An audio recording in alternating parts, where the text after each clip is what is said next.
CM Revanth Reddy కొన్ని వ్యాఖ్యలు చేయడం జరిగింది. ప్రతిపక్ష నేతలు ఎవరైతే ఉన్నారో వాళ్ళు నిన్న జరిగినటువంటి మీటింగ్ ఏదైతే ఉందో అది పాడు చేయాలని, అది సక్సెస్ కాకూడదని చెప్పేసి చాలా ఆశపడ్డారు. కానీ అది అనూహ్యంగా అయితే సక్సెస్ అయ్యింది. 10 ఏళ్ళు అధికారం కట్టబెట్టినా కూడా ఈ అంటే నీళ్ళ విషయంలో ఎలాంటి పరిష్కారం తీసుకురాలేకపోయారు. 18 నెలల్లోనే మేము తీసుకొచ్చామని చెప్పేసి ఒక కామెంట్ చేయడం. ఏం తీసుకొచ్చారమ్మా 18 నెలల్లో? బనకచెర్లను ఎజెండాల ముందు పెట్టి కృష్ణా సమస్యలు కొన్ని దానిలో చేర్చి మేము పరిష్కరిస్తామని చెప్తున్నాడు.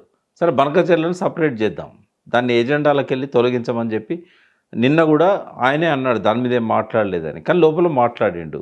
నేను నిన్న ఒక ఛానల్లో మాట్లాడేటప్పుడు నాకు దాని మీద పూర్తి స్పష్టత లేకుండే, అదొక ముందడుగు అని చెప్పడం జరిగింది. కానీ ఇవాళ చూస్తే ఈయన అబద్ధాలు ఆడుతున్న పద్ధతి, దానికి వీటన్నిటిని జోడించడం, బనకచెర్ల విషయంలో కూడా కమిటీలో ఏ నిర్ణయం తీసుకుంటే దానికి కట్టుబడి ఉంటా అని చెప్పడం, ఇది నయవంచన. మాలాంటి వాళ్ళని కూడా మోసం చేయగలిగాడు నిన్న. కాబట్టి ఈ మాటల గారడితోని అబద్ధాలు చెప్పడము, లోపల జరిగింది ఒకటి, బయటికి చెప్పడం ఒకటి. చంద్రబాబు నాయుడుని ధిక్కరించి నిర్ణయాలు తీసుకునేంత కలేజా ఉందా రేవంత్ రెడ్డికి? ఎవరికి పుట్టిన బిడ్డ రేవంత్ రెడ్డి? ఇలా ముఖ్యమంత్రి అయిందంటే ఎవరి ఆశీస్సులతో అయ్యిండు, ఎవరి సపోర్ట్తో అయ్యిండు? కాబట్టి తెలంగాణ ప్రజలు భ్రమంలో ఉండాల్సిన అవసరం లేదు. నిజంగానే ఆ టర్మ్స్ ఆఫ్ రెఫరెన్స్ 13 అంశాలు ఏవైతే పెట్టాడో అంశాలకు సంబంధించి అవి ఖచ్చితంగా పరిష్కారం కావాల్సినవి. ఆ అంశాలన్నిటి మీద అఖిలపక్షాన్ని పిలవాలి. ఆ అంశాలకు సంబంధించి కమిటీ కనుక వేసినట్టయితే టర్మ్స్ ఆఫ్ రెఫరెన్స్ ఏముండాలి, ఫస్ట్ బనకచెర్లను డీలింగ్ చేయమని చెప్పాలి, దాన్ని సపరేట్గా డీల్ చేయాలి. తర్వాత ఏది చెప్పినా కమిటీ వింటామని చెప్పడం ఇది ఎట్లా కరెక్ట్ అవుతుంది? అంటే అలాగే తెలంగాణ రాష్ట్ర ప్రజలు కూడా ఎలా బనకచెర్ల అసలు ఆంధ్రకు కూడా ఉపయోగపడదని ఎలా డిక్లేర్ చేస్తారు చెప్పండి? ఉపయోగపడదని ఎవరు చెప్పారు? ఆంధ్రకు ఉపయోగపడదని ఎవరు చెప్పలే. కానీ రైట్స్ లేవు వాళ్ళకు నీళ్ళని తీసుకుపోవడానికి. అది తర్వాత వస్తుంది. ఎందుకంటే ఇప్పటివరకు గోదావరిలో వాళ్ళే రిజెక్ట్ చేశారు కదా, మనం ఎందుకు దాని మీద చర్చించాలి? ఇప్పుడు పోలవరము అథారిటీ 200 టీఎంసీలు మా దగ్గర నుంచి ఎట్లా తీసుకుపోతారు, మా డిపిఆర్లో లేదు, ఇంకో డిపిఆర్ తయారు చేసి పంపండి అని చెప్పి సిడబ్ల్యూసీ చెప్పింది వాళ్ళకు. పోలవరం అథారిటీ రిజెక్ట్ చేసింది, మా దగ్గర ప్రతిపాదన లేదని. రెండవది, గోదావరిలో ఎన్ని నీళ్ళు ఉన్నాయో తెలియనప్పుడు మీకు ఎక్కడి నుంచి మేము క్లియరెన్స్ ఇస్తాము, ఈ ప్రాజెక్ట్ ప్రపోజల్ మేము కన్సిడర్ చేయలేమని రిటర్న్ చేసింది. మనం దాని మీద ఎందుకు మాట్లాడుకోవాలి? ఎందుకంటే ఇప్పుడు తెలంగాణకు సంబంధించిన ఇష్యూ కాదు అది, ఆంధ్రాకును ఆ గోదావరి బోర్డుకు సంబంధించిన అంశం అది. ఇప్పుడు ఆంధ్రాకి తెలంగాణకి మధ్య చిచ్చు రాజేసినట్టే కదా ఈ జలాల విషయంలో. ఆ మొదటి నుంచి ఉన్నాయి ఆ చిచ్చులు, ఇప్పుడు వచ్చినాయి కాదు. అంటే ఇప్పుడు మళ్ళీ 10 ఏళ్ల తర్వాత ఇప్పటిదాకా ప్రశాంతంగా ఉన్న ప్రశాంతంగా లేదు, ప్రశాంతంగా ఉన్నట్టుగా రేవంత్ రెడ్డి భ్రమించిండు. ఇక్కడ ఏంటంటే కృష్ణా జలాలు గోదావరి జలాలకు సంబంధించిన వివాదాలు పరిష్కారం కాలేదు. ట్రిబ్యునల్ దగ్గర వాదనలు వినిపిస్తున్నాం, సుప్రీంకోర్టు దగ్గర వాదనలు వినిపిస్తున్నాం. చిచ్చు అనేది దాని నుంచి వస్తలేదు. చిచ్చు అనేది తెలంగాణ అస్తిత్వం మీద, తెలంగాణ బతుకమ్మ చేతిలో బతుకమ్మను, తెలంగాణ తల్లి చేతిలో బతుకమ్మను మాయం చేయడం, జయ జయ తెలంగాణ పాటను వక్రీకరించి పాడడం, ఇట్లాంటి అంశాలల్లో అస్తిత్వాన్ని దెబ్బతీస్తున్నాడు ఆయన.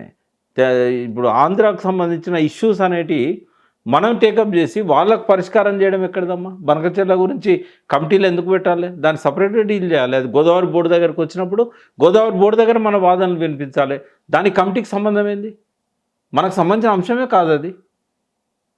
వాళ్ళ పద్ధతి ఏంటంటే ఫస్ట్ గోదావరి బోర్డు దగ్గర తేవాలి, దాన్ని తెలంగాణ వ్యతిరేకిస్తుంది, అపెక్స్ కమిటీ దగ్గరకు వస్తుంది, అపెక్స్ కమిటీలో కూడా తెలంగాణ వ్యతిరేకిస్తుంది.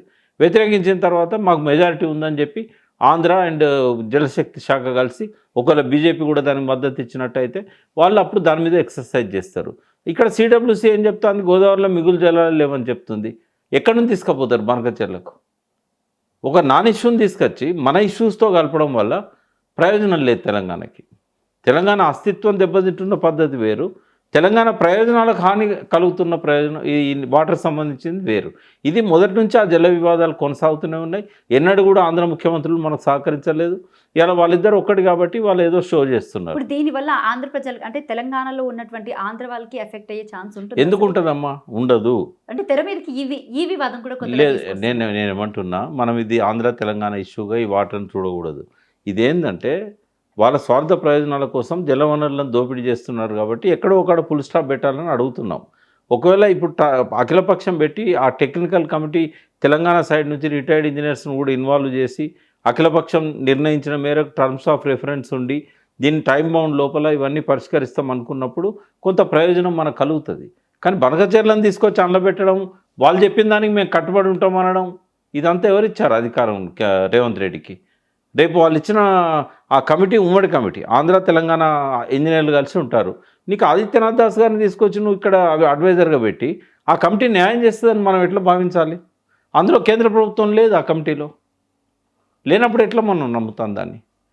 కాబట్టి ఇవన్నీ రాబోయే రోజుల్లో ప్రతిపక్ష పార్టీ గట్టిగా దీని మీద ఫైట్ చేసి జలసోయి మళ్ళా కల్పించి ఇటువంటి కుప్పిగంతులకు పులి స్టాప్ పెట్టాల్సిన అవసరం ఉన్నది.